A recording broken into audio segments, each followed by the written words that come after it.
Bom, pessoal, primeiro, mais uma vez, né, obrigado pelo convite, Guilherme, para poder falar sobre esse tema. Acho que um tema que gera bastante dúvida ainda, né, quando a gente vai pensar em aplicação nas empresas, mas não só empresas escaláveis, né, de tecnologia, quando a gente pensa nas Big Techs, mas também empresas que estão, por exemplo, no segmento B2B. Né?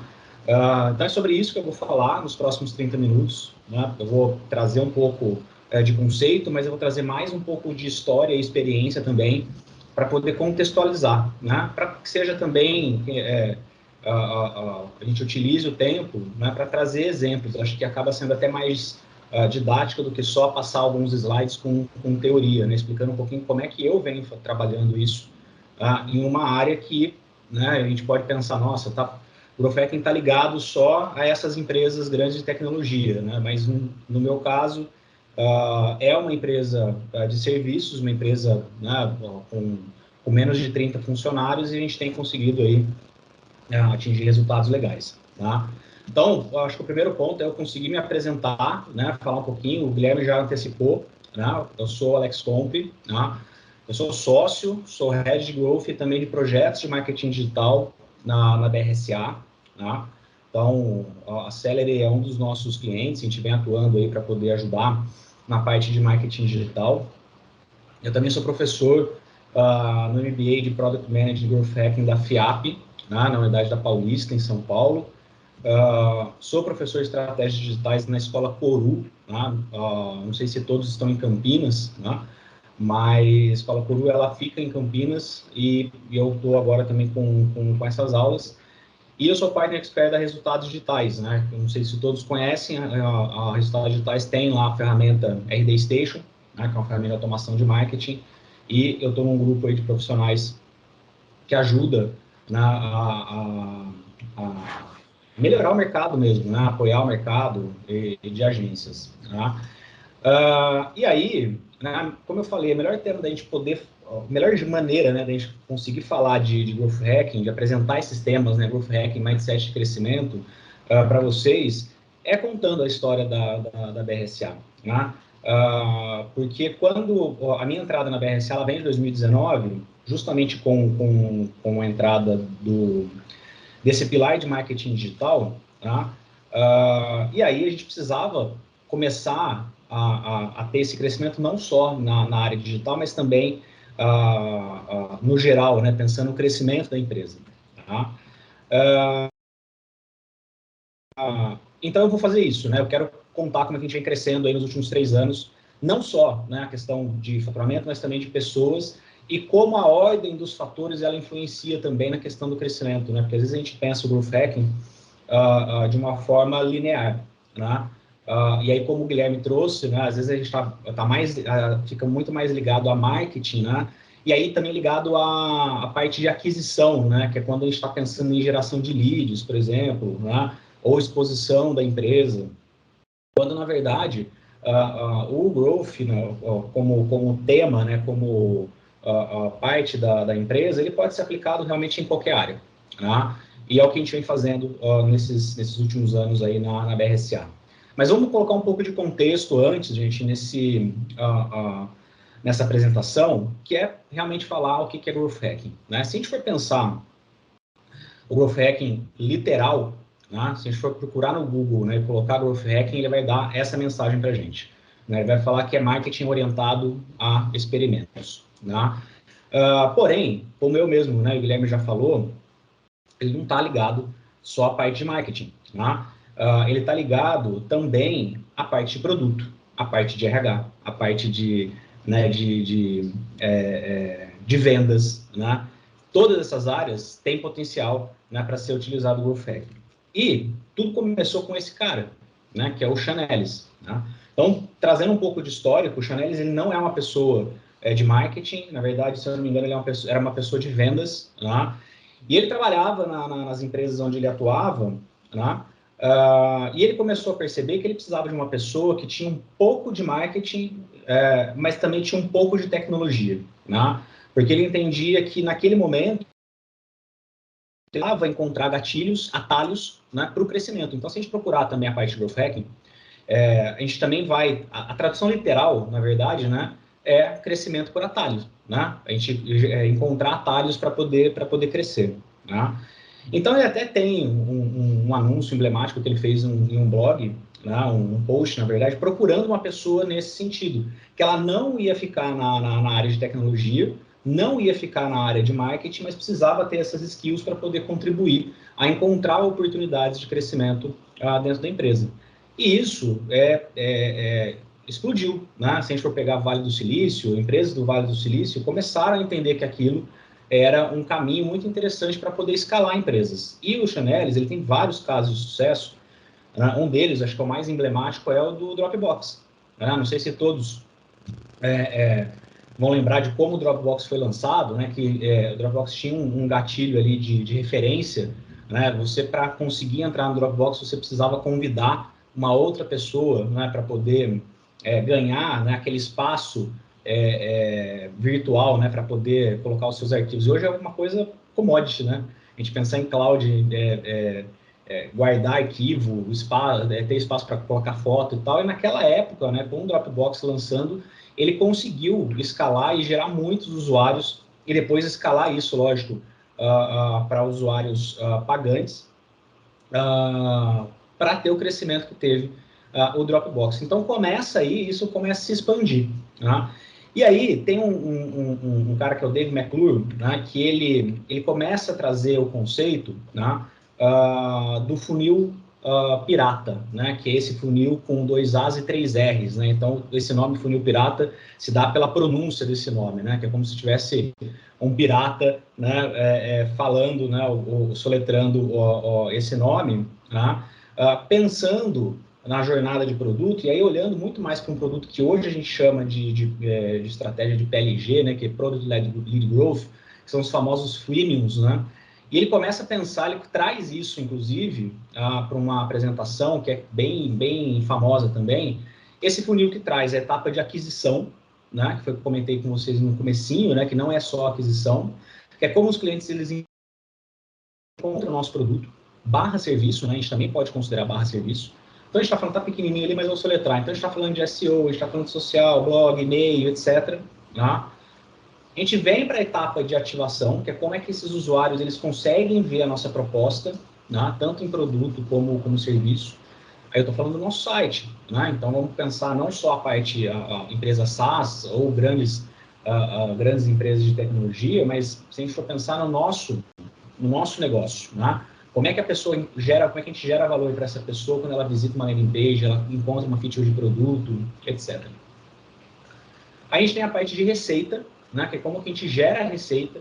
Então a gente pode vir através de ads, a gente pode vir através da própria geração de leads, a gente pode vir através de inscrições. Geralmente, ferramentas que são freemium, elas começam com as inscrições, né? E aí depois você tem um onboard muito bem feito, né? Tem algumas empresas, né, que conseguem fazer um onboard muito legal e você começa a ver valor e fala, meu, esse produto resolve um problema, né? Um problema que eu tenho e aí eu começo a pagar, né? Aí vem a parte de retenção, né, nesse funil pirata, que é quantos clientes que eu tenho, né, que eu estou retendo e quantos que eu estou perdendo, né, porque aí eu consigo criar ações, né, dentro desse funil, justamente para poder gerar alerta, evento, liberação de novas features, trabalhar com conteúdo também, né? Aqui pode até parecer com esses acionáveis, né, que eu estou direcionando mais para marketing, né? Mas vocês vão entender, na hora que eu começar a trazer isso aqui para uma situação um pouco mais real, que a gente começa a ver várias áreas da empresa sendo trabalhadas dentro de um funil pirata, né? E aí, por último, a gente vem com a parte de referência, que é justamente a parte de conseguir indicações, né, dos meus clientes atuais para eu poder gerar novos clientes. Então, eu tenho campanhas, tenho concurso, tenho e-mails, né, tenho widgets, né, que podem ser utilizados também para esse ponto. E aí, a gente tem esse trabalho que ele pode ser feito, né, através desse funil pirata, né? E aí tem um ponto legal também, que vocês estão vendo receita no meio, né, desse funil. Se a gente pegar a versão original dele, né, quando o Dave McClure ele lança, né, isso numa conferência, a receita está lá no final, né, do funil. justamente porque naquela época, e ainda hoje, né, tem muitas as ferramentas, né, que você começa gratuitamente, né, você tem todo um caminho ali para poder seguir até você realmente começar a gerar receita. Mas quando a gente pega a receita no meio do funil, a gente está trazendo para uma realidade um pouco mais nossa, né? Porque se a gente for olhar o nosso funil, né, do BRSA, ou mesmo da Celery, muitas e outras tantas empresas, né, que estão no segmento B2B, de tecnologia, a gente vai ver dessa forma, né? A gente precisa trazer pessoas, né, para o nosso produto, e aí, assim, vamos entender produto e serviço, que ele precisa ser trabalhado, né? Então, por isso que tem várias áreas ali trabalhando em conjunto, melhorando esse serviço, né? Eu preciso fazer com que eles entrem, então vamos colocar aqui, né? Às vezes a pessoa vem para o meu site, mas ele se cadastra ali para pedir uma proposta, por exemplo, né? E a receita geralmente está naquele caminho que é, beleza, fechamos um negócio, né?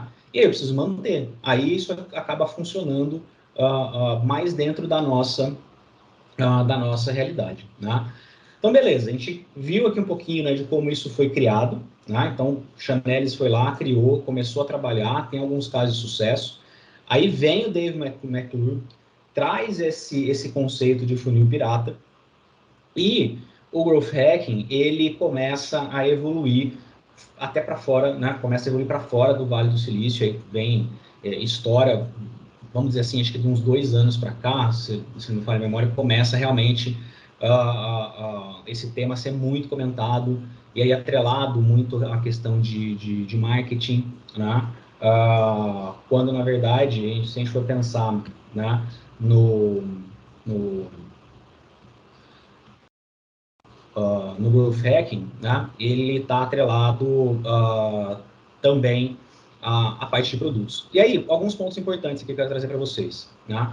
O Growth Hacking, ele não é o trabalho de uma pessoa só. Né? Então, assim, eu não tenho um Growth Hacker, né? Apesar de muita gente achar, né, que existe uma pessoa, a gente, se a gente for até pesquisar no LinkedIn, a gente vai ver muita vaga de Growth Hacker. Né?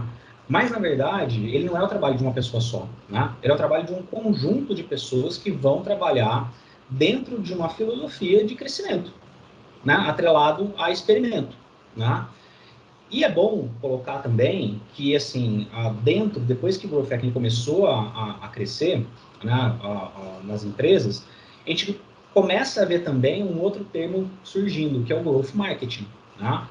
Porque, assim, vamos pensar o seguinte, se eu estou trabalhando o Growth Hacking, e ele é marketing atrelado ao experimento, né? Então eu preciso ter eu preciso ter uma rotina de testes, né, em cima do meu produto, do meu serviço, para poder escalar, né, esse produto, né, ou esse produto, principalmente esse produto digital, né, eu preciso ter uma rotina de teste muito grande para poder fazer essa escala, né, num tempo e ter resultado num tempo menor, né, porque é o que acontece quando a gente pega empresas que aplicam, que têm times de growth mesmo, rodando várias hipóteses, testes ao mesmo tempo, né? Então, empresas que a gente pode falar aí de grandes empresas rodando, às vezes, 100 testes por semana, né?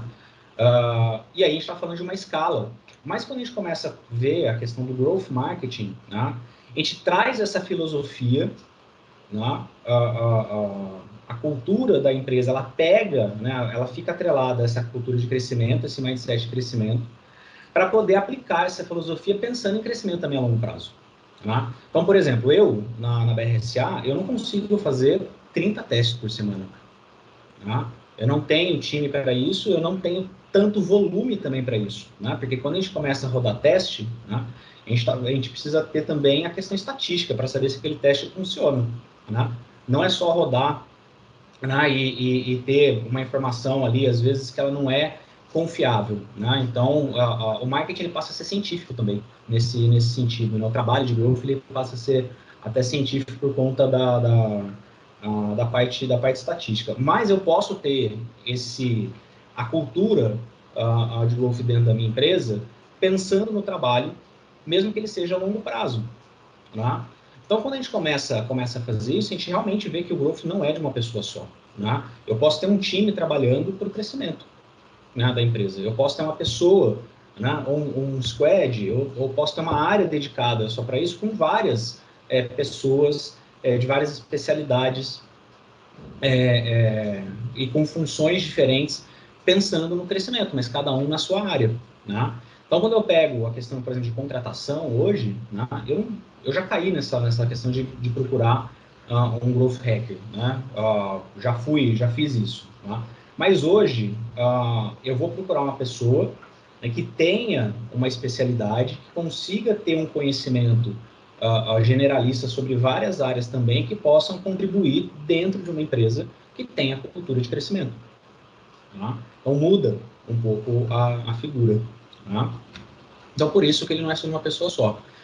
Aí, de novo, né, ele não é só marketing. Então, eu posso ter esse pensamento na área de RH, eu posso ter esse pensamento na área de vendas, eu posso ter esse pensamento na área administrativa, eu posso, tudo que eu consigo criar atalho para poder melhorar o meu crescimento, né, a gente vai ver que a gente consegue aplicar isso. A gente está falando de melhoria de processo, não só do crescimento de geração de leads, por exemplo. Mas se eu melhoro o meu processo, faço com que a empresa economize dinheiro, principalmente, né, e faça com que isso se reverta em crescimento, eu estou aplicando growth, né, dentro da empresa. Eu começo a ter essa filosofia dentro da empresa. Tá? E aí ele pode atuar, como eu falei, dentro de áreas ou como squad independente. Tá? Então, por exemplo, na BRSA hoje, eu estou como head de crescimento, como head growth, mas todas as pessoas que estão na minha equipe, elas vão trabalhar, né? Seja em projeto, seja em áreas internas da empresa, elas vão pensar, né, sempre em como a gente pode crescer, né? Ou fazer com que os nossos parceiros cresçam também. Né? É diferente quando a gente leva para uma questão de projeto, né? A gente sai um pouco daquela questão do escopo, né, para poder caminhar mais para a busca de solução, para a busca de oportunidade. Né? Então, a gente pode ter esse profissional atuando em várias áreas. Né?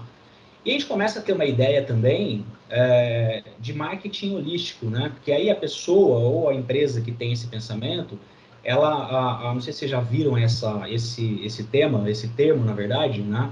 Mas a gente está olhando para todas as áreas da empresa. Então, a gente está pensando de forma holística. É sempre com foco no produto ou no serviço.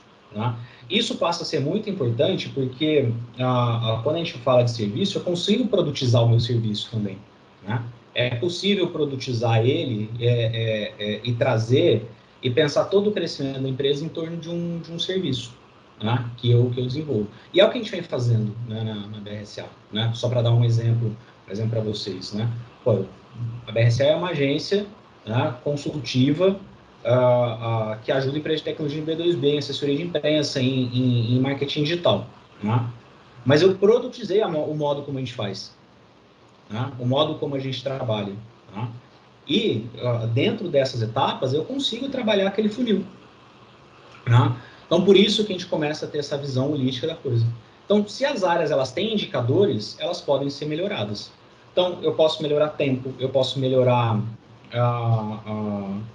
a parte de venda, posso melhorar lead, eu posso melhorar a forma, o processo, como está sendo feito as coisas dentro da empresa.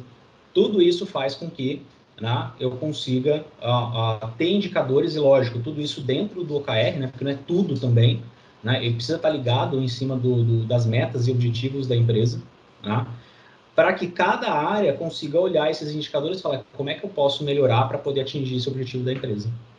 Né? Então, a gente expande esse conceito e realmente sai de marketing. Né? Ele não fica só em marketing. Tá? Guilherme, eu tô tocando aqui porque você falou que era 30 minutos mais 15 de bate-papo, comentários, tá? Mas não sei se alguém tiver algum ponto aí, se estiver correndo tudo bem. Se alguém tiver alguma dúvida, né? Posso seguir, né? Pode, aí a gente concentra dúvidas pro final. Acho que Tá bom. fica mais fluido. Beleza. Então vamos para a prática, né? Vamos entender isso na realidade, como é que funciona. Né? Eu até perguntei para o Guilherme se eu podia trazer, né, os exemplos, a vivência da BRSA, porque é o mais vívido ali que eu posso trazer para vocês, para ver como é que isso funciona numa empresa de serviço, inclusive. né? Que não é uma Big Tech, que está dentro de uma realidade que fala, isso funciona, isso dá para fazer, né? Então, vamos contextualizar aqui primeiro, né? Se a gente pegar o histórico da BRSA, né? Quando eu entrei, geralmente uma pessoa de marketing ela vai falar assim, eu preciso gerar lead, eu preciso aumentar a visibilidade, né? Mas quando eu trouxe essa questão de produtizar o serviço, né? Eu não saí direto para marketing, né? Para poder... Deixa eu tomar um pouco de água. Para poder divulgar o que a gente estava fazendo. Tá? O primeiro lugar que eu fui atuar foi em cima dessa etapa de receita. Tá? Que foi o que eu falei para vocês, que uma das áreas de receita, no caso da BRSA, inclui a área de vendas. Tá? Então, quando a gente falou assim, legal, acho que a gente tem um caminho aqui para produtizar e facilitar, né, o entendimento do que a gente faz para as empresas, porque a gente vai vender o nosso processo de trabalho. Não necessariamente eu vou vender a execução, né, do trabalho que geralmente é feito por agência. Tá? Então, por onde a gente começou? Tá? Direto na área de vendas. Né? Então, se a gente for pensar em empresa de tecnologia, a gente tem um MVP. Né? Qual foi o nosso MVP? Uma apresentação. Né? Foi uma apresentação com a nossa ideia, né, de como a gente queria estruturar, né, de como a gente ia estruturar, e a gente começou a coletar feedback de prospect. Tá? Então, beleza, atuo diretamente na área de marketing, mas estava na área de vendas. Tá? Falando, vamos trabalhar essa apresentação, vamos trabalhar esse pitch, esse discurso, vamos ver como é que eles vão. Aí trazia feedback, foi bem isso aqui. Tá? Isso aqui, a pessoa se interessou por essa parte nem tanto. Então, vamos lá, né? Vamos estruturar. E uma outra coisa, o próprio SLA. Né? Então, eu começava a ter com vendas metas, tanto de geração de leads quanto de fechamento. Né? Quando a gente pensa em integração de marketing e vendas, isso é super importante.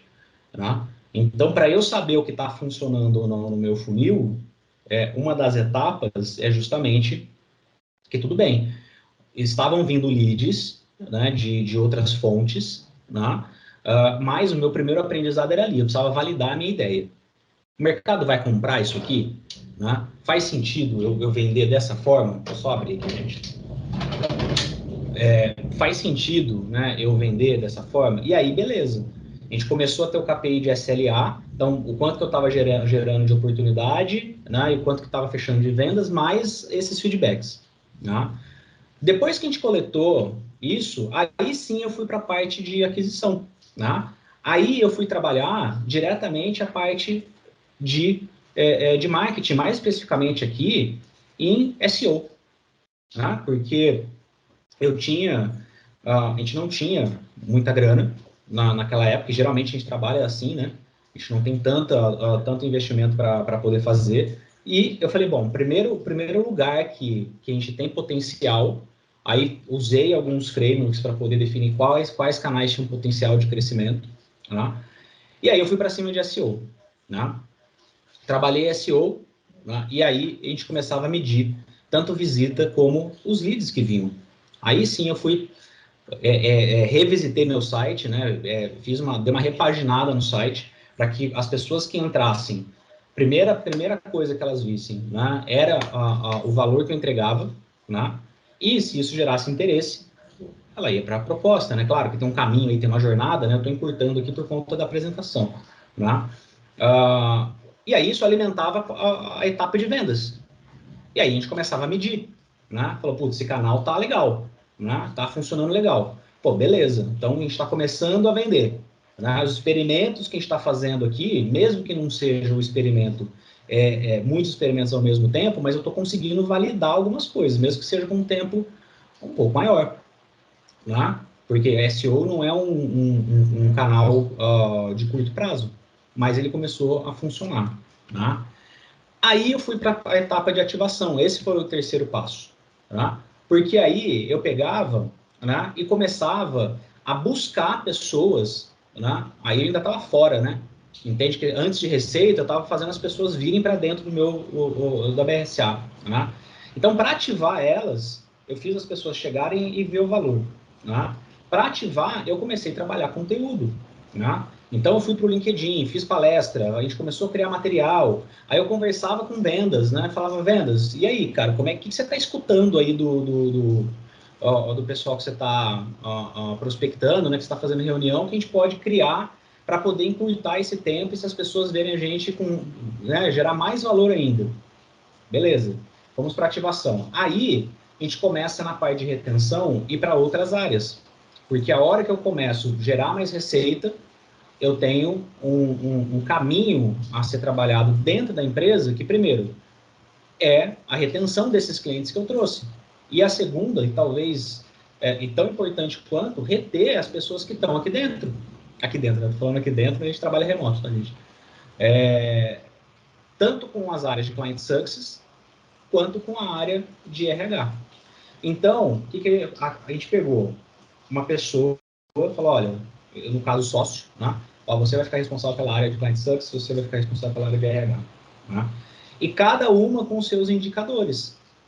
Hoje, para vocês terem uma ideia, dentro de OKR da BRSA, um dos indicadores é a satisfação de cliente. Né? Então, a gente tem alguns KPIs ali que a gente precisa acompanhar e metas para cumprir com relação a alguns critérios, né? Alguns pontos. Só que aí a parte legal da coisa, acho que começa aqui, né? Para concentrar esse ponto que eu falei para vocês, de que não é só marketing, né? Porque a RH começa a ter o desafio de manter essas pessoas, então ela precisa ter ações para poder desenvolver. E ela precisa ter alguns KPIs também, né? Para poder acompanhar. Porque quando a gente pega, se a gente não tem processo, né? E aí, por isso que eu falo que o growth também, a gente também pode trabalhar em cima de processo para poder melhorar, né? Vem em cima disso. E tecnologia, né, gente? Então a gente começa a ter essa tríade, né, de pessoas, tecnologia e processo, né? Todos esses pontos a gente consegue ter a melhoria. Então, por exemplo, com pessoas, treinamento. Então, como é que eu faço para essa pessoa assimilar esse conteúdo e eu saber que ela está treinada, né? Então, beleza, vamos trabalhar em cima disso. Né? E aí eu preciso ter um índice, alguma coisa que me mostre que isso está caminhando. Né? Mesma coisa com relação ao processo, mesma coisa com relação à contratação. Né? E aí, um KPI que a gente acaba trabalhando muito aqui é justamente o LTV. Né? Quanto tempo a gente começa a ter de contrato, porque a gente está trabalhando o processo junto com o cliente, né, para poder manter esse cliente e também para poder manter os funcionários que estão aqui. Porque vamos pensar num problema, né, que isso é de todas as empresas, não é da BRSA. Se eu tenho, né, uma pessoa, né, ou um cliente, né, que fica pouco tempo, pode ser que eu tenha prejuízo, né, porque se a gente for pensar no ciclo de vida do cliente, que é o LTV, é isso, né, é o ciclo de vida, né, se eu tiver ele muito pouco tempo, eu vou ter prejuízo, não paga, né, não paga. E a mesma coisa com o funcionário, porque você precisa treinar o colaborador, né, aí ele fica um tempo, se ele sai, né, também é um problema, né, então a gente precisa trabalhar em cima disso. E aí, por último, vem a parte de referência. Né? Como é que eu trabalho referência? Aí sim vem a parte tanto de Client Success, que é a área que eu comentei agora, e de vendas de novo, fazendo esse trabalho. E aí, gente, como é que é o modelo que a gente instituiu aqui? Eu sou a pessoa que está nessas áreas. Né? E aí eu vou trabalhando a cultura da empresa junto com sócios, né? Isso foi um ponto importante também, para que a empresa, desde cima, desde do sócio, dos donos, a gente conseguisse ter essa cultura. Né? E aí, a gente trabalha, né, na parte de referência, tanto com o NPS quanto o CSAT. NPS, quanto indicaria, né? O CSAT é satisfação com o trabalho que tá sendo feito. Né? E aí esse ciclo, né, essas etapas, elas vão a cada 3 meses, né, da mesma maneira que a gente trabalha com os nossos projetos, a gente trabalha aqui dentro também, e é o que acontece também na maior parte das empresas que trabalham com esse tipo de funil. Né? Elas vão trabalhar cada etapa com suas metas, com seus desafios ali, para que a empresa cresça. Né? E aí, o que faz o growth sair do papel? Né? Entra a parte de mindset e crescimento. Que aí é um ponto que, primeiro, é cultura da empresa. Se a empresa ela possibilita isso para as pessoas, né? De ter um ambiente onde E eu não falei aqui, né, acho que é importante, né, que, na verdade, eu vou falar ainda. Então, vou segurar, não vou fazer spoiler, não. Tá? A cultura da empresa, né, ela já vem, né, com esse pensamento, e o que a gente está fazendo aqui hoje mostra que a Celery tem essa cultura de crescimento. Né?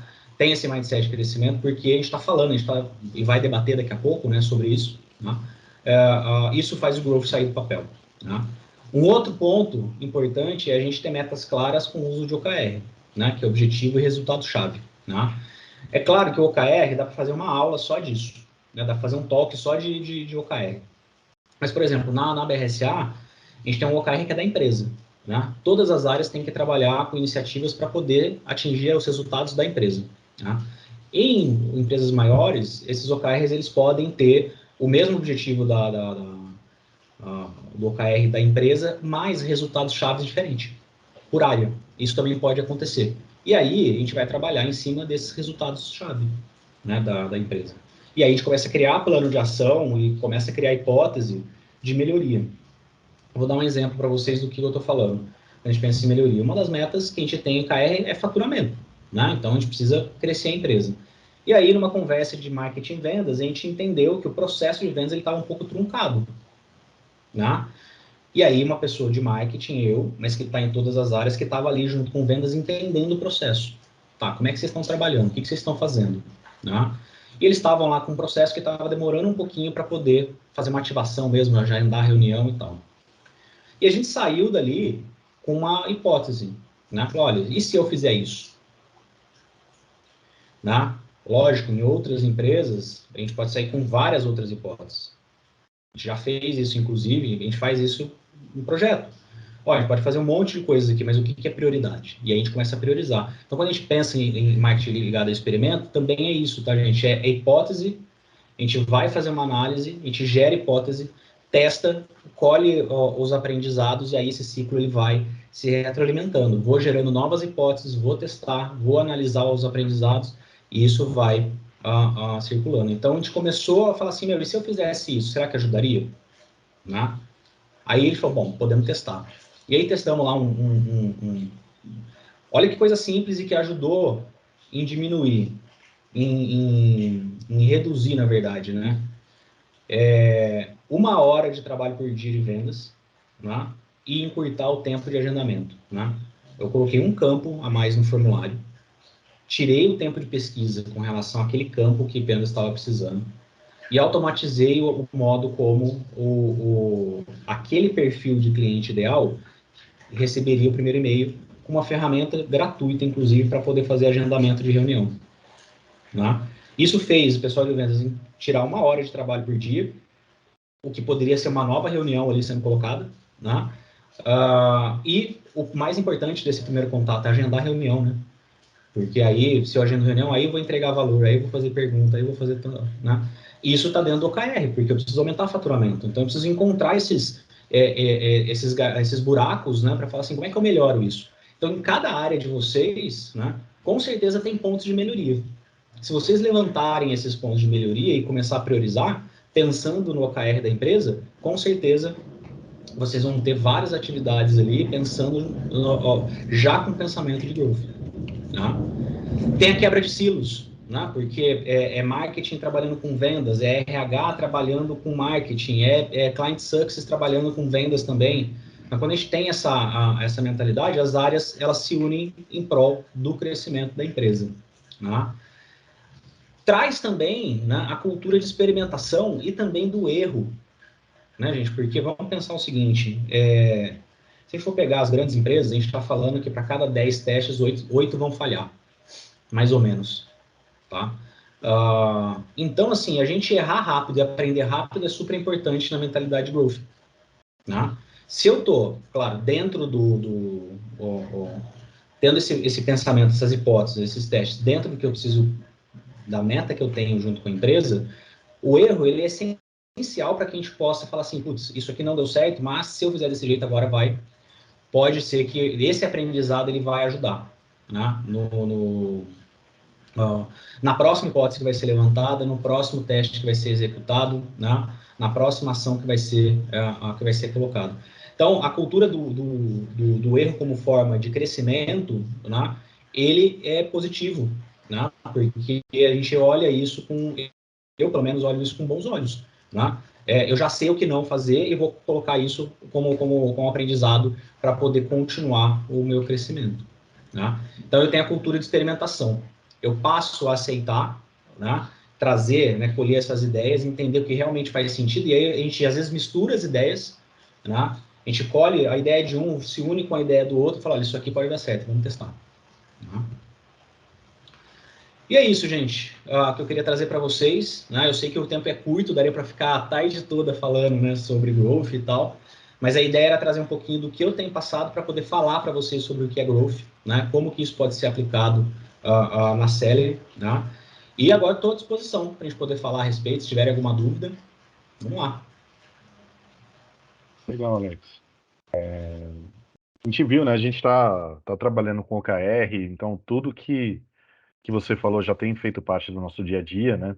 A gente tá com alguns objetivos chaves que a gente busca, tanto falando de produto, quanto de crescimento, quanto de cultura interna. Então, tudo que você falou para a gente a gente já tem sido feito. E aí é uma outra coisa que o Wilson fala muito também, que é de análise, né? A gente precisa analisar dados, a gente precisa ficar atento no que está acontecendo para poder ver pontos de melhoria e aí sim a gente parte para os experimentos em cima daqueles que têm sido dentro de um parâmetro que a gente estabeleceu que está mais abaixo, né? Exatamente, exatamente. Análise de dados é fundamental no processo. Tá? A gente coletar os dados, né, para poder tomar a decisão baseada nos dados é parte do processo de growth. Né? As decisões, apesar assim, faltou aquele ponto, eu falei do ciclo, mas faltou ali no slide. A análise para poder tomar decisões, ela é fundamental. Sim. É isso aí. Até estava falando com o Elis, né? A gente tem falado muito sobre pesquisa com o cliente, que você mostrou aí o NPS. Sim, E a gente sim. pode fazer um teste, né? Uma vez, um mês, fazer uma pesquisa só por WhatsApp, por exemplo. É um teste, um experimento, né? Então a gente pode ver o que pode trazer de feedback positivo e negativo. Então a gente sempre, em qualquer área, em qualquer operação, RH, financeiro, a gente pode ver e falar, poxa, isso aqui poderia ser melhor, poderia ser mais rápido, mais ágil, mais eficiente, o que a gente pode melhorar, né? Então, a gente sempre abrir. Eu Essa semana, vou. inclusive, a gente estava conversando sobre novas ideias, cara, para poder melhorar o índice do CSAT, né? Porque a gente sabe que se eu tenho uma boa nota no CSAT, ele influencia tudo, né? Porque se o cliente está satisfeito, o projeto está rodando bem, né? Isso é um bom sinal para o projeto continuar, né? Se tem algum ponto, né, de melhoria, a gente consegue mover rápido. Então, quanto mais abrangência a gente tiver dos clientes, né, no exemplo do CSAT, né, e com índice maior, é muito melhor. É claro que quando a gente pega uma nota alta, né, a gente não está usando o CSAT só com foco em depoimento, né? Ele tem isso também, né? Ele tem isso também. Quando a gente recebe um comentário, né, a gente vai ficar muito feliz, sabe que o trabalho ele precisa continuar sendo bem feito, né? Mas principalmente porque a gente consegue tomar uma decisão rápida, né, se a gente tiver uma nota abaixo, né? Porque pode acontecer, né? Às vezes em um projeto, ou mesmo aí com vocês, né, pode acontecer, né, alguma coisa durante o percurso e a gente precisa mudar de rota, né?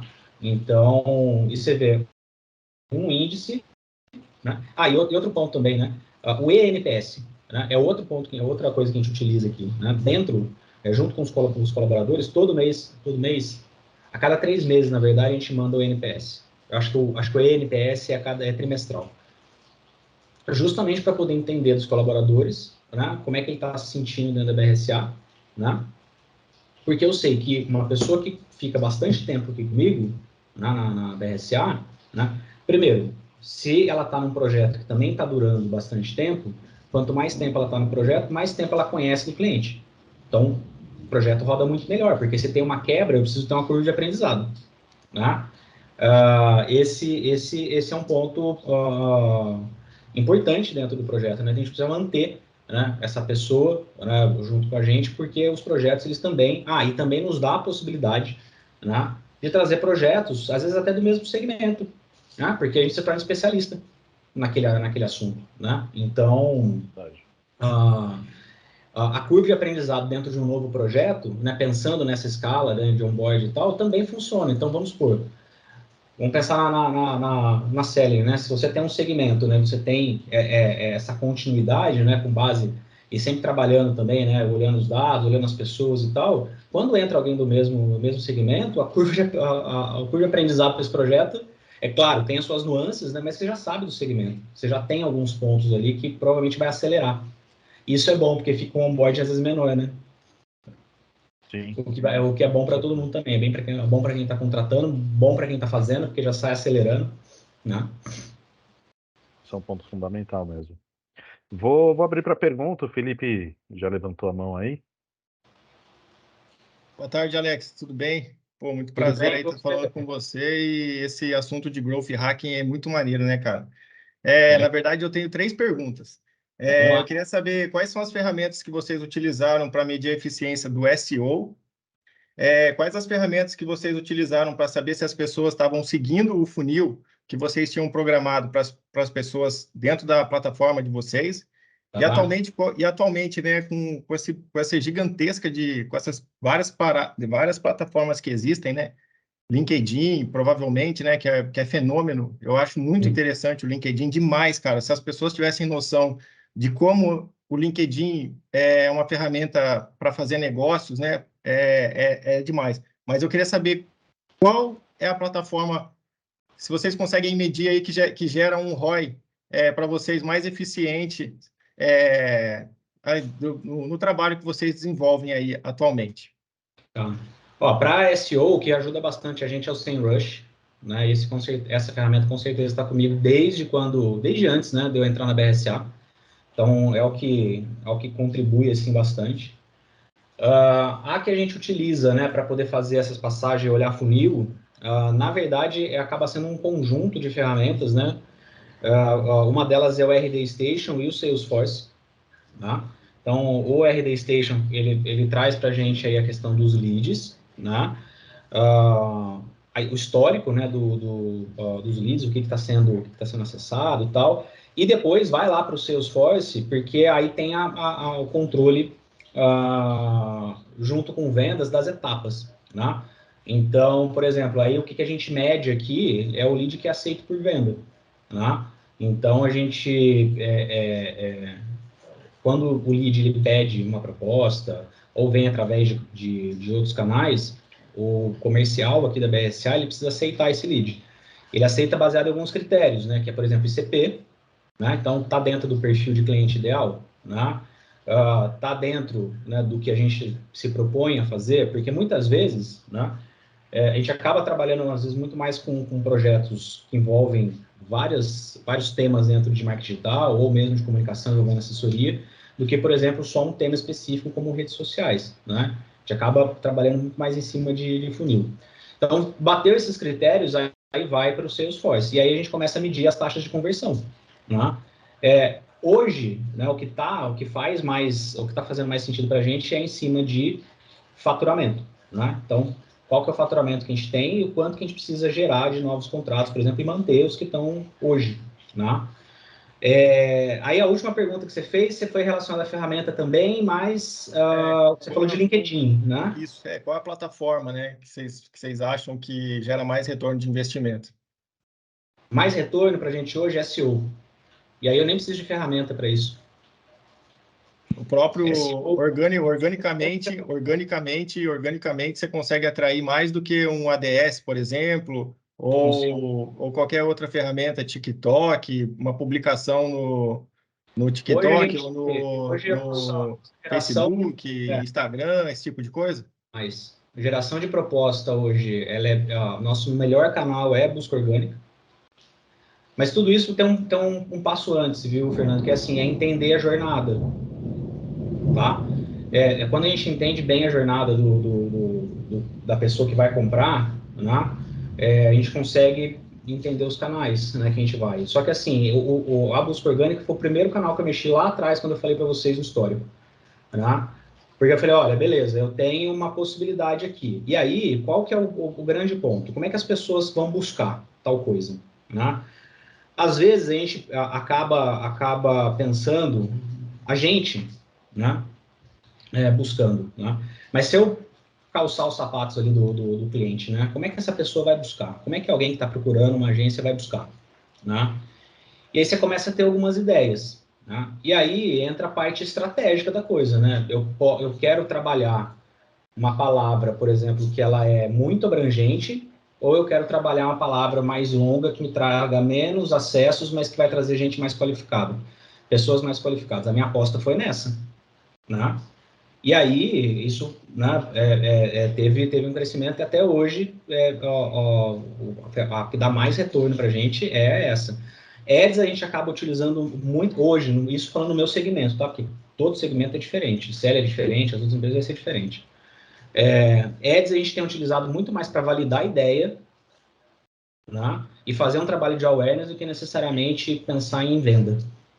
Entendi. Então, Acho que é bem legal, né, cara, o endereço que a Celery colocou de portal APIs, né? Porque, pô, é muito legal isso daí, cara. Abrange demais quando a pessoa vai pesquisar ali alguma coisa de API e você saber que você tem um portal de API. Pô, não sei quem que teve essa ideia aí, mas parabéns, gente. Hã? Não sei quem teve essa ideia de criar o portal de API, mas parabéns aí pela ideia. Guilherme. Parabéns, Gui. Mandou bem, cara. É um endereço Yeah. muito bom. Pô, e a gente está falando de experimentos, de OKR. Eu vou te colocar no meu time de apoio, tá, Felipe? Para a gente gerar mais leads aí, já que você está interessado nessa parte de estratégia de marketing. O Felipe está em qual área? Eu falei, Cara, Felipe, cara, eu atuo nas 12, cara, em qualquer lugar. Se me colocar em qualquer lugar aí, eu tenho interesse. ó, já me Então, ajuda já, Guilherme. atualmente eu estou como desenvolvedor aqui e Aham. aonde o pessoal me coloca aí, eu puder ajudar, eu entro. Cara, assim, é lógico que, né, a gente fala de growth não, não necessariamente a gente precisa ser desenvolvedor, né? Tem muita gente no começo, né, e acho que ainda hoje tem essa questão assim, que eu preciso aprender, eu preciso ser desenvolvedor porque eu preciso encontrar os hacks, né? Então eu não sou um desenvolvedor, mas eu consigo fazer várias integrações que são fáceis, né, usando no code, né? Cara, se você é desenvolvedor e quer ir para essa área, Guilherme, você tá bem aí, cara. Alguém me ajudar a entender melhor a parte crítica, né? De É, programação, letras. é verdade. Legal, gente. Mais alguém tem dúvidas? Cara, queria saber também se vocês têm usado bastante aí ChatGPT. Cara, eu tenho usado para conhecer, né? Assim, para entender todas as possibilidades que tem. Mas eu vejo o seguinte, cara, assim, qual que é o ponto que a gente está ainda programando, inclusive, né, Vivi, uma call para poder falar disso.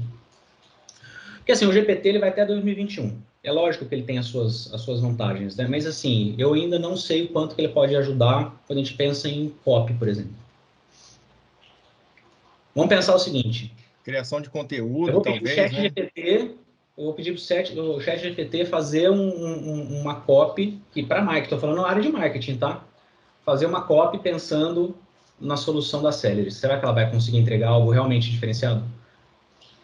Hoje? Não vai. Entendeu?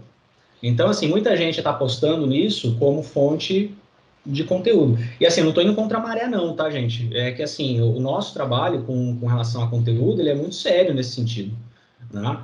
Então, a gente precisa ser muito crítico quando vem uma onda dessa, né? Porque a gente trabalha com empresas que têm ciclo de venda longo, caro e complexo, né? E as soluções também são complexas, né? E as soluções também são complexas. Então, eu vejo o uso do ChatGPT, cara, para muita coisa, né? Mas, quando a gente pensa no trabalho que a gente está fazendo hoje, eu vou com muito cuidado, assim, eu acho que ainda precisa de muita discussão, né? Muita conversa ainda para saber o quanto que ela pode ajudar. Mas uso, viu? Eu vou assim, o Midjourney, vou usar lá o ChatGPT, tudo que é ferramenta que tem, porque a gente precisa estar antenado, né? A gente precisa conhecer, até às vezes alguém pergunta.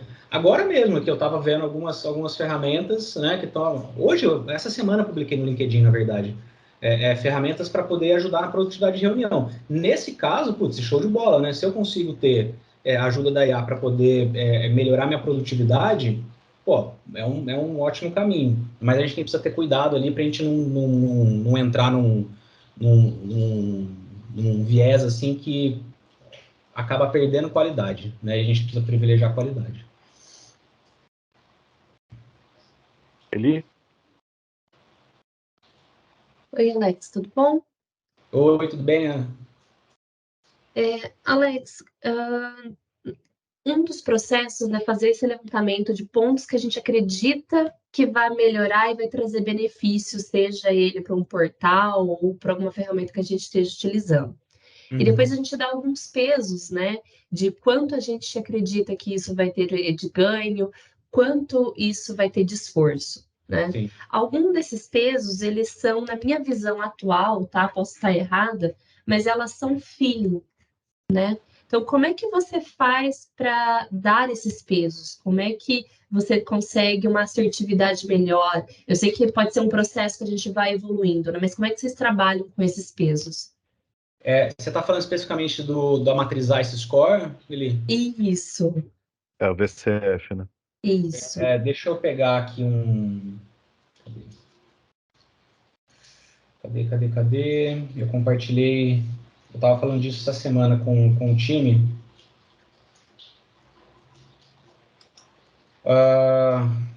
Deixa eu abrir rapidinho aqui para você, que eu acho que... Para você ver. O que a gente faz? Eu tenho uma pessoa um profissional que eu sigo bastante, o nome dele é Itamar Gilatti, né? Ele já foi pessoa de produto no Google, em várias Big Techs, ele fala muito sobre OKR, fala sobre matriz ICE e tal.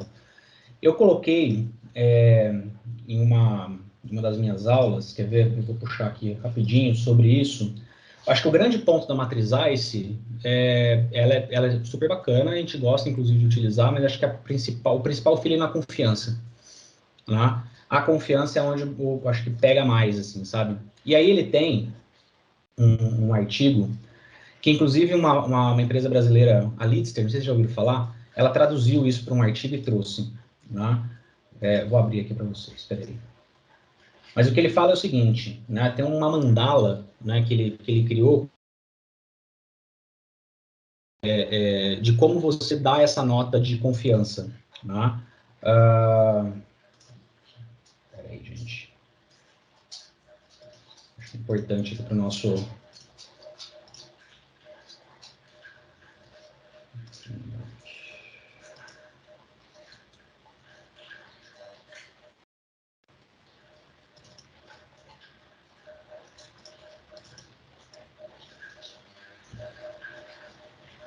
Tá abrindo aqui, tá? E aí a gente está usando isso agora, porque antigamente eu não tinha conhecimento também dessa matriz que ele coloca, e aí eu ficava na dúvida, cara, como é que eu vou medir confiança? Que isso aqui vai dar certo ou não. Aí quando eu vi esse material dele, eu falei, cara, isso aqui é um caminho bem interessante. Porque impacto, acho que está ligado diretamente ali ao quanto que isso vai me gerar, vai estar mais perto de eu chegar no objetivo, né? Então, pô, se isso aqui der certo, se isso aqui emplacar, vai ajudar muito no resultado. E a facilidade está muito ligado ao esforço que eu vou ter, como você falou, né? E quantidade de pessoas que eu vou ter disponível, né? Se eu tiver uma pessoa só e essa pessoa não tiver conhecimento, vai levar muito mais tempo do que se eu tiver um grupo que é especialista, né?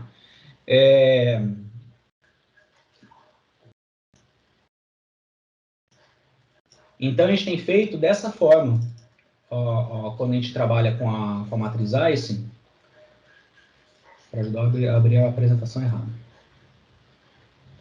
Então, impacto com relação ao objetivo, né? Então, o mais próximo está no objetivo. Facilidade, é o que você falou, quantidade de pessoas e... achei. Quantidade de pessoas e... Conhecimento técnico também. Conhecimento técnico, isso não. Deixa eu abrir aqui.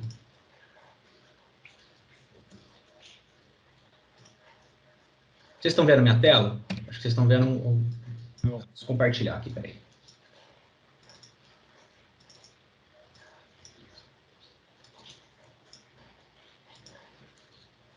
Pois eu até posso passar isso pro Guilherme, e aí ele compartilha com vocês aí também. Legal. Deixa eu compartilhar aqui minha tela. Aqui, ó.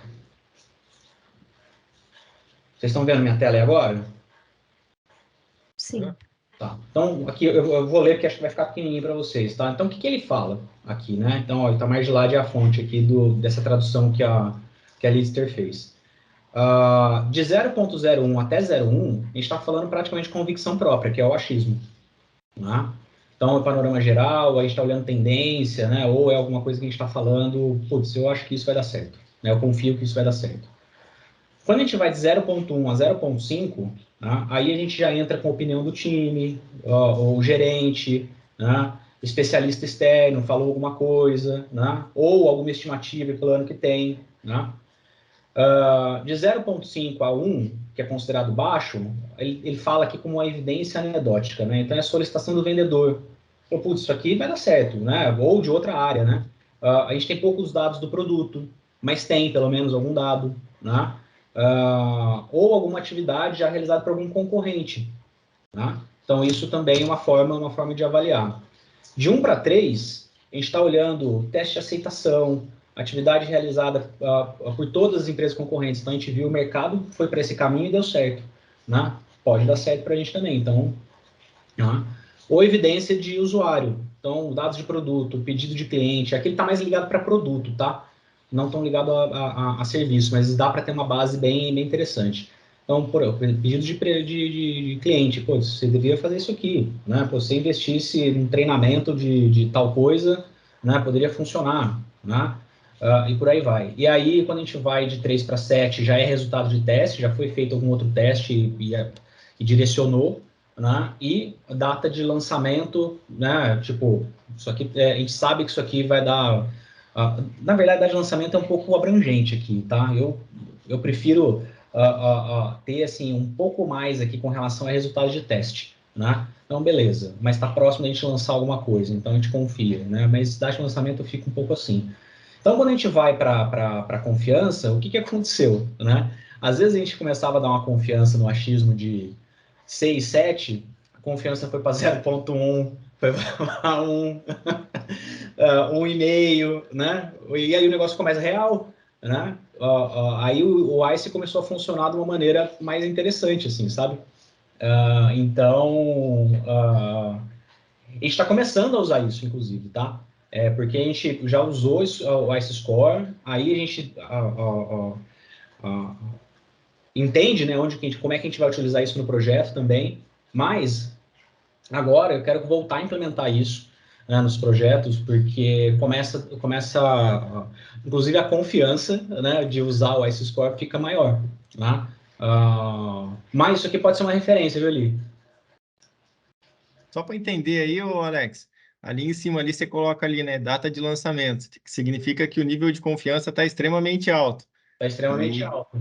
Mas isso é uma coisa que eu não sei, assim, sabe? Porque, vamos supor, o data de lançamento é porque ele passou por tudo isso aqui, né?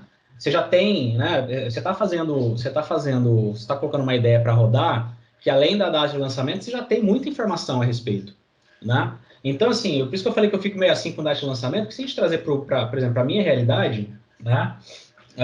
Eu não estou lançando uma feature, por exemplo, né? Eu estou, às vezes, melhorando um processo dentro. Mas se eu colocasse data para isso e tivesse todas as informações, né, faria sentido, né? Eu ter, tipo, a data de lançamento, né? Então, por isso que eu falo, a gente precisa também usar com parcimônia, né? A gente precisa... Acho que, assim, a gente traz as referências e acho que a gente tem a liberdade de fazer adaptações, né? A gente não precisa seguir ao pé da risca aqui o que fala, né? Que nem quando eu olhei isso aqui, falei, cara, isso aqui pode ser muito útil para mim, né? Porque já me deu uma luz, né, com relação a como usar melhor a matriz ICE-Score, né? E ao mesmo tempo, eu falo, como é que isso aqui ficaria para serviço, né? É igual a questão de produtizar serviço, né? A gente fala assim, como é que eu produtizo serviço, né? Eu fechei num processo, eu vendo um processo, né? Para as pessoas, né, para as empresas. Eu não vendo... É claro, às vezes a necessidade das empresas, ela vem com uma demanda, né? Que provavelmente é similar à da Celery, né? Então, ela vem com uma demanda e eu tenho uma consultoria ou tem algum outro tipo de serviço que ele já tem algumas etapas, né? Só que quando eu produtizo isso, eu começo a ter algumas vantagens, né? Nessa ideia da produtização, porque a minha etapa, as minhas etapas lá de projeto são 4, tá? Não vou entrar em detalhe delas aqui, né? Mas eu começo a falar assim, putz, essa primeira etapa aqui, como é que eu melhoro? Né? E essa etapa aqui, como é que eu melhoro? E assim, a gente vai fazendo essas melhorias com o feedback, inclusive, da Celery, né? É de projeto que tá rodando, né? É de projeto novo que vai entrando, né? Então, cada vez isso vai retroalimentando quem, principalmente? Vendas. Né? Porque a gente fala assim, ontem a gente estava falando sobre aquela primeira apresentação, lógico, ela já passou por alterações, né? Mas a gente já estava otimizando aquela, sei lá, que versão que é essa apresentação de vendas, com novas informações, né, para poder melhorar, né, e entender melhor. A hora que a pessoa enxergar aquilo ali, né, fala, putz, é o momento ahá, né? A gente fala em growth, né, tem esse termo, né, momento ahá, né, que é quando a pessoa enxerga o valor, né? Então, é uma coisa que a gente precisa olhar também dentro de cada etapa, dentro de cada área que a gente trabalha, né? Como que a gente entrega valor ou melhora, na verdade, né, essa entrega de valor. Então, quando a gente começa a analisar essa jornada, né, a gente vai entender que tem alguns momentos que a pessoa fala assim, putz, é aqui que eu preciso melhorar. Né? É aqui que se eu melhorar aqui, o negócio funciona. Você entendeu? Então, voltando aqui à questão de confiança, a data de lançamento está ligado a feature, a produto. Né? Então, eu adapto. Né? Eu não tenho receio de adaptar, não. Né? Eu trago para a minha realidade, né? E sugiro que vocês façam a mesma coisa. Se for idêntico ao dia a dia de vocês, beleza. Se não, usa como referência e cria de vocês. Né? Porque aí já vai ficar melhor. Acho que provavelmente vai resolver, né, Eli? Esse ponto. Estou chamando de Eli, tá? Não, fica tranquilo. Já vai resolver essa dúvida que você tem. Olha, já tem um ponto de partida aqui, de onde seguir. Mas ajuda bastante. Né? Eu vou passar para o Guilherme. Tá, eu tenho mais um ponto, se não se importarem aí com o tempo. Como que... Porque assim, a gente está dizendo que é mais um processo a ser implantado, vai nos ajudar? Vai, mas é mais um processo interno, né? Que vai nos roubar mais um pouco de tempo, algumas questões. Como que eu incorporo isso, essa metodologia, né, dentro do ágil? Por exemplo, eu poderia utilizar as reuniões de grooming para fazer esse detalhamento, pegar as ideias do que eu tenho, depois definir quais são as velometrias dela, o que faz sentido ou não. Poderia utilizar o grooming ou você indicaria um outro processo dentro do ágil? Ó, assim, eu enxergo da seguinte forma. Eu acho que, na verdade, a gente ganha tempo. Porque se eu faço esse processo antes de levantar a ideia, primeiro, se eu errar, né, se não der certo, faz parte do processo o aprendizado. Né? Mas você tá priorizando aquela ideia, né, que dentro dessa matriz ICE ela vai fazer mais sentido. Então, acho que acredito que, né, a gente ganha tempo quando a gente traz essa cultura. Né? Porque, vamos pegar de novo o exemplo da BRSA. Né? Nesses 3 anos, a gente só cresceu. Né? Mas o primeiro ponto que eu acredito que você já tem, né, que é a cultura. Né? Se vocês têm a cultura e têm a cultura de experimentação, né, e você já faz isso, porque você falou de ICE, né? Provavelmente você já traz isso para o seu dia a dia. Né? Você já está fazendo. Você já está fazendo. E como vocês já têm a OKR, né, talvez, né, aqui não tenho conhecimento de como é dentro da Celery, né, na priorização você vai decidir junto com o time, né, o que é mais relevante para a sua área. Que área que você trabalha ali? Área de desenvolvimento, como GP e Scrum. Agora, você me perguntou de metodologia, né? Metodologia ágil. Como é que a gente faz, o que a gente utiliza aqui na BRSA? Né? OKR, 5W2H, né? E Kanban. Dentro do Kanban, a gente começou com o Scrum, seguindo a risca, tinha daily, tinha tudo. Né? Eu adaptei porque era melhor para mim. É o que eu falei, assim, sabe? Eu vou juntando as peças e eu vou montando da maneira que funciona para mim. Né? Eu não sei, né? Não quero nem colocar esse ponto na Celery, tá? Porque as deles funcionavam, mas aí, né, eu tinha uma questão de treinamento que eu não conseguia, né, adequar. Aí eu tirei, aí falei, bom, já não é mais Scrum, né, acho que já tá fora do que é mesmo a metodologia. Eu falei, quer saber? Eu vou entender o que eu preciso fazer para conseguir medir o que eu preciso ter aqui, né? E aí eu peguei, eu fui buscando dentro das metodologias algo, né, as referências que eu precisava. Então, a gente utiliza Kanban. A gente tem, por exemplo, a gente não usa sprint aqui. Né? A gente não tem sprint. Né? Hoje, a gente não precisa de sprint. Amanhã, eu não sei. Né? Então, sai um pouco da sua realidade que eu estou falando, tá? Então, acho que talvez eu não seja a melhor pessoa para te dar essa resposta. Porque você utiliza já a minha forma de utilizar é a referência. E eu montei da maneira que funcionava aqui para mim. E tem funcionado. Mas como você tem a metodologia aí já, né, passando dessa forma, eu acho que você junto com o time pode, né, analisar pontos de melhoria e levar para o gestor. Sim, Né? eu acredito que hoje o melhor local para a gente aplicar seria no grooming, que a gente ali pode ter ideia, já definir quais são os melhores passos, mas também é tentativas, né? Igual você falou, vamos adaptando. O grooming é uma ferramenta, é isso? É grooming? É o grooming. O grooming é uma reunião onde você define quais serão as histórias, né? Você faz ali o entendimento daquelas histórias. Perfeito. Por exemplo, ferramenta que a gente utiliza o ClickUp. Né? O ClickUp ele tem diversas formas de utilizar, né? Eu consigo lista, consigo Kanban, eu tenho a possibilidade de colocar sprint, dá para fazer tudo isso. Né? A gente Mas utiliza o Gira. o Gira é uma que eu quase trouxe para cá, mas como eu sei que ela está mais voltada para produto, não era a minha realidade. Né? Então o ClickUp ajudou bastante. E as etapas, eu formatei, na verdade não foi uma formatação, a formatação que tem hoje, ela é muito diferente da primeira formatação. Porque, assim, isso na BRSA, tá? Eu estou falando da BRSA.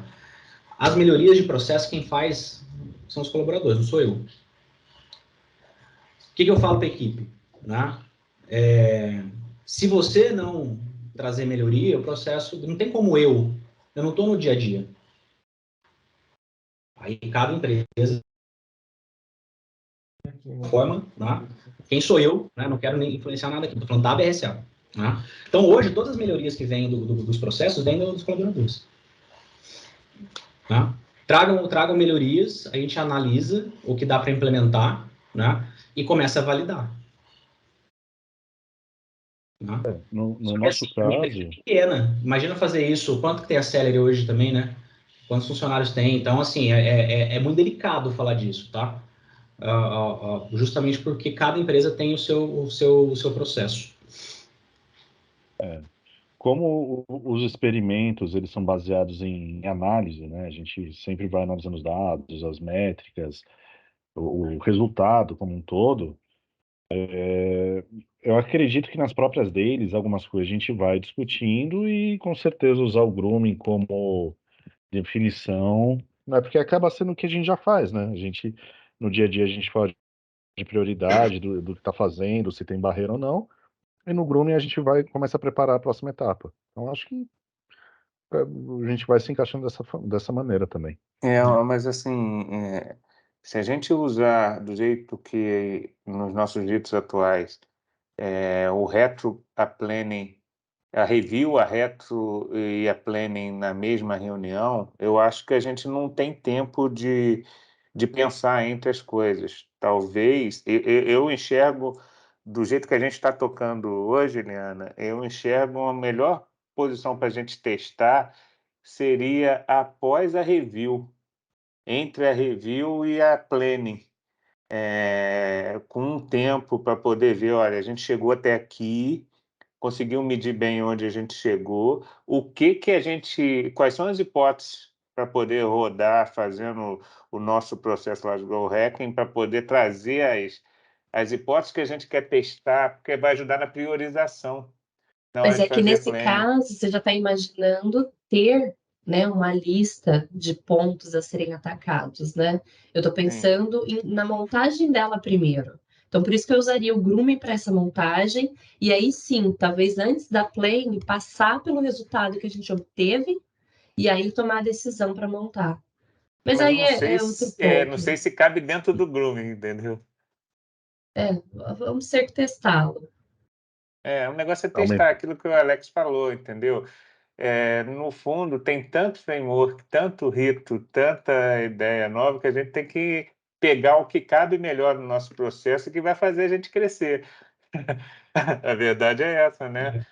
Até Sabe, no porque se começo eu aumentar ficava mais o muito preso, grooming, né? assim, sabe, Wilson? Nossa, mas tem que ser assim, tem que ser assim. Eu falei, mas quer saber? Aí eu falei, não. Não, mas eu sempre pensei assim, Alex, mas choca, a pessoa passa um tempão estudando aquela metodologia, aquele framework, aí quando vem alguém e decide, cara, vamos fazer só esse pedaço aqui, que esse pedaço aqui é o bom, nossa, isso choca, entendeu? É difícil para que a Mas pessoa dá uma fala, não, mas liberdade, olha mas só, você por que fala que a assim, gente não não, está peraí, fazendo deixa eu do ver jeito como funciona. que a outra empresa do lado faz? É, é isso mesmo, é isso. Mas olha que lindo, gente. A gente está fazendo growth aqui, olha só. A gente está falando de melhoria de processo. Não é? Olha lá, já saímos já com hipótese. Aumentar mais o grooming, você mata a gente, tá louco? É 5 horinhas, a gente já fez É. 3:17, tá bom. Mas um ponto que faltou na tua pergunta lá do feeling, Eliana, que eu não vi ali do que foi falado, muito legal essa mandala que o Alex compartilhou com a gente aí da confiança, mas é uma variável importante aí, a experiência. Se você já fez, entendeu? Todas aquelas etapas, se você já fez aquilo, se você já fez uma hipótese parecida, tanto a confiança ou o teu feeling vai ser muito maior para você testar e colocar um valor. Quanto mais você já rodou isso daí, mais vai ficando assertivo. Mas tem que começar. O problema é assim, se começa sempre do zero. Esse é que é o problema, a não ser que a gente traga alguém com experiência para poder rodar, entendeu? Você Mas sabe uma coisa que assim, eu. Desculpa, Wilson. Desculpa. pode Acabei não, de cortar. pode falar, pode Uma coisa falar. que eu tenho falado pro time, né? Às vezes a gente sempre olha o final, né? A gente sempre olha o final como o pronto, né? Ou como que ele vai ficar ali, mesmo o processo, né? Qualquer coisa. E aí eu falo, viu, vamos tirar a névoa, né? Toda essa névoa que fica, assim, vamos tirar e fala assim, em vez de eu sair do 0 para o 100, como é que eu faço para sair do 0 para o 1? Né? Porque aí a gente consegue entender o que realmente é prioridade para aquele momento, sabe? Não, é essa atividade que eu preciso fazer, né? E aí o foco, ela vai em cima daquela atividade, né? Porque às vezes a gente pensa, vou falar da área de marketing aqui, né? Às vezes a gente pensa na estratégia pronta, com o resultado já, inclusive, né? A gente já pensa na estratégia já com o resultado feito já, né? E a gente fala, não, peraí, para eu fazer isso, eu preciso primeiro resolver esse negócio, né? E eu acho que vale para tudo, né? A gente e a gente fica ansioso com isso, né? Acaba dando uma ansiedade. Então, como é que a gente sai do 0 para o 1? E eu acho que a gente fez isso agora, né? Esse exemplo, né? Isso que você trouxe, ele, acho que foi dar esse 0 para 1 porque ele levantou uma possibilidade de melhoria,